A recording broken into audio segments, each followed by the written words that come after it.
What I love most about being a sub-tech is the variety of work we get to do. It's not the same thing every day. Like we'll touch on wiring, electrical theory a lot, and then we also get to stack steel, do underground. So I just like it's a change of pace every day. You get to use a lot of your schooling and a lot of your brain work too.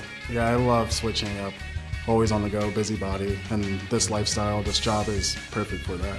Hi, my name's David Jackson. I'm a second-year sub-tech apprentice. What I was doing before I got into the industry, I was actually going to college at Weber State University in Ogden, Utah. I was playing football there.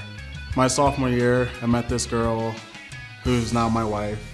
We've been together for 7, 8 years now. We ended up having a kid, so I dropped out, just wanted to provide for my family, be able to support them. I learned about the trade, and if I would have known about this in the beginning, I think I might have chose this from the start. The opportunities are limitless, really, whichever way you want to go. The money is more than enough to provide for your family, and the retirement as well. The IBEW has amazing benefits. It's still a work in progress, this program. I think they just made the journeyman test available, so if you have those skills and knowledge, you're able to challenge it and then skip the apprenticeship.